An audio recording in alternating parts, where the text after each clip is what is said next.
In this chapter, Poirot's provocative challenge to the household begins to yield results. Dr. Shepard learns of a visit from Geoffrey Raymond, is masterfully manipulated by his sister Caroline into visiting Poirot, and becomes party to another of the detective's peculiar experiments. That afternoon when I returned for my patients, Caroline told me that Geoffrey Raymond had just left. Did he want to see me?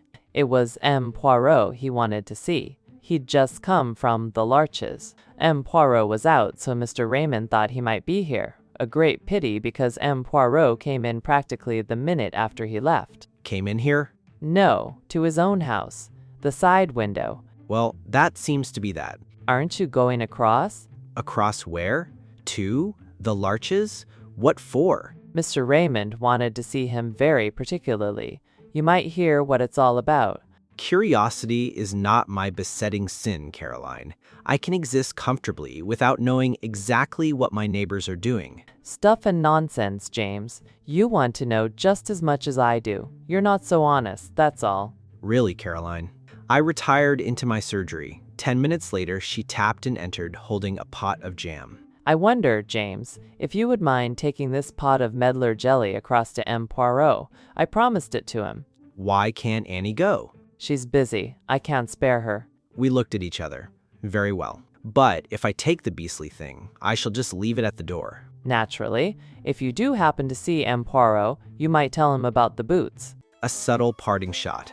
I wanted dreadfully to understand the enigma of the boots. So when the old lady opened the door, I found myself asking if M. Poirot was in, quite automatically. Sit down, my good friend. You have something for me, yes? Two things. First, this, from my sister. How kind of Mademoiselle Caroline. And the second thing. Information. I told him of my interview with Mrs. Ackroyd. It clears the ground and confirms the evidence of the housekeeper who said she found the silver table lid open and closed it. By the way, I've got a message for you. Ralph Payton's boots were black, not brown. I fancied I saw a momentary flicker of discomposure. She is absolutely positive they are not brown? Ah, that is a pity. He entered into no explanations, but at that moment, the door opened and Geoffrey Raymond was announced. M. Poirot, I was anxious to catch you. I've got a confession to make. In verite? It's of no consequence, but my conscience has been pricking me. You accused us all of keeping back something. I plead guilty. I was in debt, badly. That 500-pound legacy came in the nick of time. I was a fool not to mention it, but I have a watertight alibi, so I thought I'd get it off my mind. You are a very wise young man. When I know that anyone is hiding things from me, I suspect that the thing hidden may be something very bad indeed. You have done well. After he left, I remarked on the confession. A mere bagatelle, but it is a question of relativity, is it not so?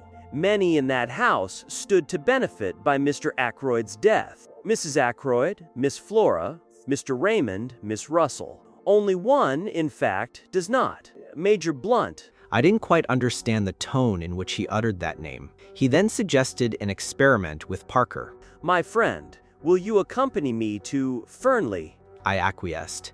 At Fernley, Poirot asked to see Flora.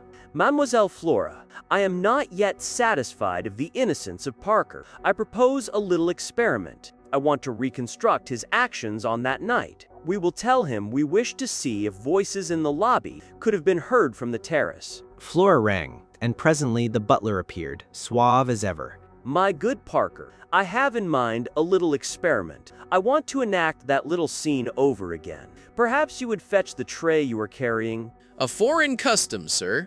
Reconstruction of the crime they call it, do they not? He was quite imperturbable. Parker appeared with the tray. Flora stood with her hand on the study door handle. Then, Alice, play me the little comedy. Oh, Parker, Mr. Ackroyd doesn't want to be disturbed again this evening. Theatrically.